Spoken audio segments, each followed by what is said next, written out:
Okay, day 2.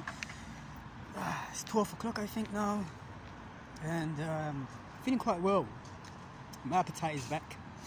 Just had some noodles from the working place that I'm working and helping out. It's looking much more better than when I last came here. I came here like 3 months ago. Oh god, I got soup on me, noodle soup.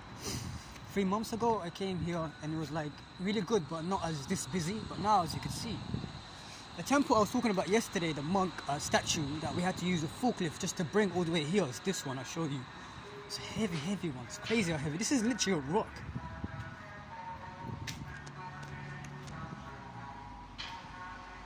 Like, look at that rock. That's a literally rock. That's heavy stuff. So we have to use literally the machine, forklifting, to lift it up, and we continue. But today is my second day, and I feel amazing. Is it closed? Today is my second day, and my appetite is back, so that's really good.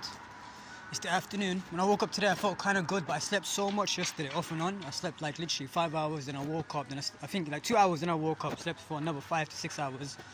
I just kept 5 hours probably. I just kept waking up. I kept going to sleep, which is really good because I couldn't go to sleep the other day. But for today, I feel rested, I feel good. No coffee, no caffeine, no smoke, no cannabis, nothing whatsoever, just food. And lots of water as well. Water is good, really good. So I'm using this new consciousness, you know what I mean, to enjoy myself. I'm using this new consciousness, like look at that yin yang fish. I'm using this new consciousness to enjoy myself, to enjoy how I feel. These like feelings I've never got before, this excitement, this dopamine, and serotonin, all these things that the human being needs in his body was taken away from me since young age and until adulthood.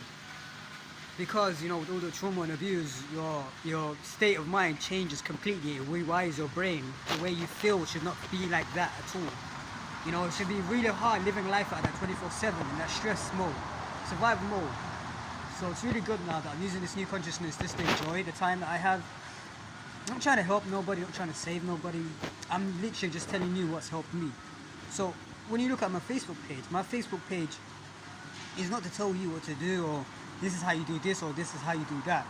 It's to tell you what worked for me, and then try it out for yourself. And I tell you the benefits as well. So I'm not just telling you, oh, this and that. I'm actually telling you the benefits of doing shadow work, what would happen if you continue to do shadow work for as long as possible. Because no one told me this. No one came to me and told me, or like in YouTube or any of that kind of stuff. No one actually told you the benefits. Everyone just keeps saying, evolution, consciousness, shadow work, but they don't tell you the benefits and what they experience and how they feel and how much there's changed from the last consciousness, So it's like you don't really get excited because you don't know what you're supposed to be expecting. You're only doing shadow work and you're feeling a little bit of benefit. That little benefit isn't going to help at all. Little bit of benefit isn't going to make you want to do it for a whole year, because you're not feeling nothing. You're only getting rid of little bit by little bit. But it's like an onion or like a snake.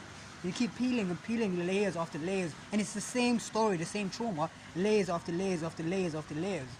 And it's difficult because when you're doing that, no one tells you that all you're going to be doing is layers after layers, yes, but they don't tell you what the benefits are going to be. What's going to happen sooner or later, say a year time, you might actually beat this thoughts and stuff like that. They will no longer affect you, so you can live life happily. Imagine being able to stay in the present moment from a person that was like my whole life in depression, anxiety, and now I'm in my present moment. I'm able to be in my present moment. I'm able to be by myself. I'm able to focus on what's around me without trying. When I first tried this like whole meditation thing, everyone was telling me what I should do, what I could do, but not telling me from the mental illness that I absorbed from childhood to adulthood, depression, anxiety, from mental abuse, physical abuse, spiritual abuse. They're not spiritual abuse, but you know what I mean. But it's like no one tells you these things, so it got to the point where I had to find out that these things are not going to work for everybody. Like me telling you right now, shadow work's the most important thing, because to a person that's got mental illness and like might have a brain that's not working quite well and their wiring is different, you're gonna get from this person no benefits, or maybe this person might see a little bit of benefits but isn't seeing as much as the other person across of them who has different wires of brain wires in his brain and has experienced different stuff, so they are gaining more. It's like having something bitter, basically. It's like having a lemon, and one takes the lemon and tastes the lemon and it's so sour, and the other one takes the lemon and is like, oh, I'm used to lemons my whole life, so it's not that sour. The person without the sour is going, oh God, but that's how much it tastes, that's how sensitive it is. The person that's been eating it his whole life isn't sensitive to it. The same thing with shadow work.